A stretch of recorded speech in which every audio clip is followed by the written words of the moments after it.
What kills more people in Wales than strokes or lung cancer? The answer is sepsis, but it's little known about in comparison. And a more accurate way of recognising and recording the condition has lifted the lid on the true startling extent of the problem. Stats reveal the number of hospital deaths has increased from just under 2,000 to more than 3,000, a huge 75% rise. And the number of sepsis hospital cases has gone up from 15,000 to 27,000, up 78%. The condition, if not caught early, can be fatal because the body's overreaction to infection makes it attack its own organs. So what is being done about it? In a moment, we'll talk to the Health Minister, who told me a public health awareness campaign isn't the answer. But first, I've been finding out about an issue very personal to me. This is Jane, with her husband Rob and beloved Harriet, doing one of their favourite things. Well, it's my life. It's fundamentally my heart. You know, I just love walking and, you know, just being out the countryside and on the beach. And so getting all that back is huge. Huge because this was Jane 18 months ago, told she may never walk unaided after life-saving amputations.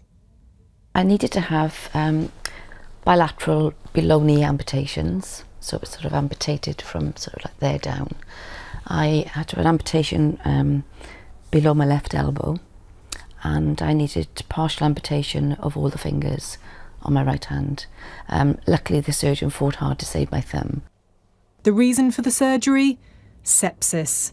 Jane fought for her life in a coma for 2 months. How did it feel that time when you were told that Jane would have to have the surgery? You could see day by day that Jane's hand, the left hand, was dying. It was going black, and her feet were, the limbs were reinfecting her blood and making her ill. So they had no choice in the end. So I didn't know when she went into surgery whether she was coming back out or not. A nurse of 20 years, Jane had what she thought was a simple chest infection. Do you feel that there was a point where the sepsis could have been picked up earlier? It's my belief that it could have, because the numbers that I had, based on my oxygen levels, my pulse and everything, that was what's classed as a red flag trigger. Potentially my life could have been the way that it was, and I would give everything that I owned to turn back that clock. This is my dad giving me away. Like Jane, 2 years ago he fell ill. He too had no idea it was sepsis. After a time in a coma, he died from multiple organ failure. With my dad, he didn't go to hospital soon enough. He didn't get medical attention soon enough. How important is it to get that early intervention? Sepsis, if it's recognised, responded to and treated early enough, is quite easily treated. But it's just catching it at that beginning, because if you don't, it's like a runaway train and you'll never catch it up. So what is being done to catch that runaway train?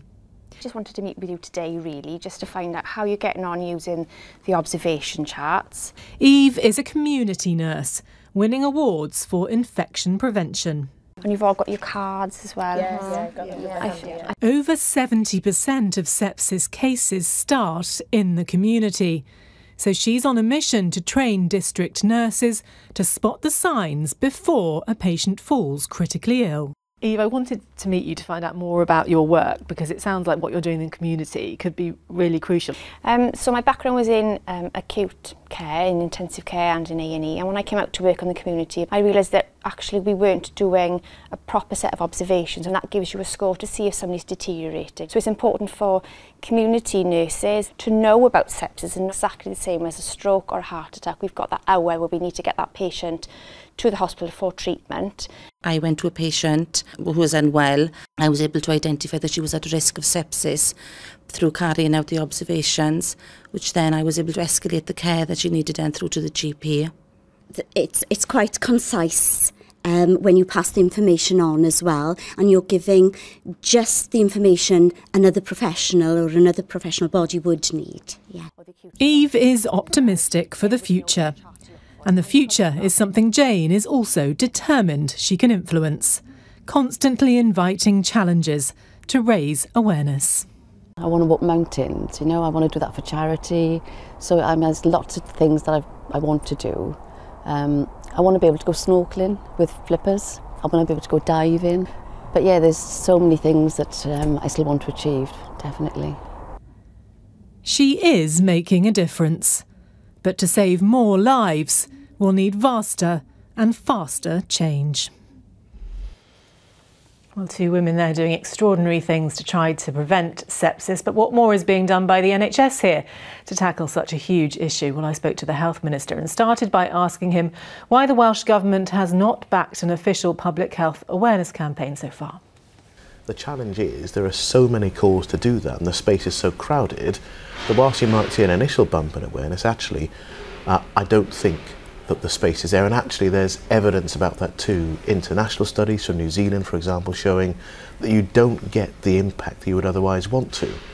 With staff in our health service who are there, who respond to people when they do have acute ill health, as happens with sepsis, we recognise we've got a much better prospect of appropriately raising awareness, not just of the condition and its impact, but the appropriate response to it. It does feel a little bit that the action is being done now and the horse is already bolted. So we didn't understand the full scale of the problem, but we knew that people were dying, and some of those people were dying unnecessarily.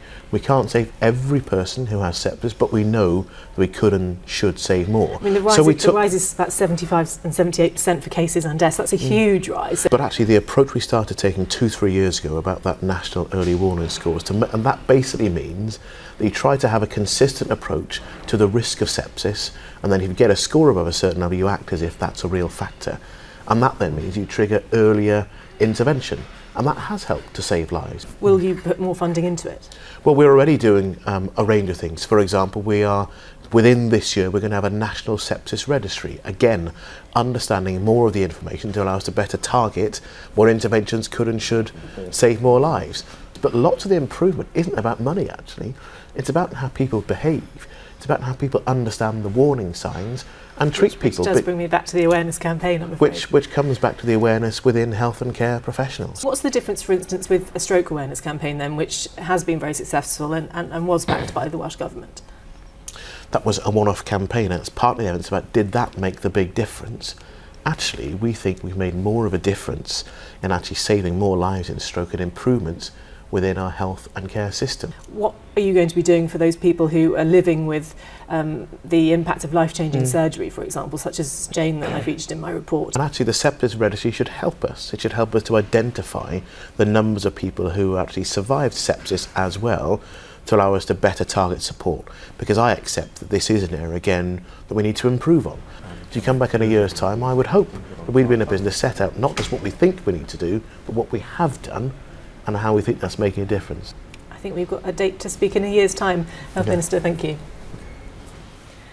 Health Minister talking to me earlier, and if you want to know more about my story, but also crucially what to look out for with sepsis, you can check out our website itv.com/Wales for a comprehensive video to answer those questions.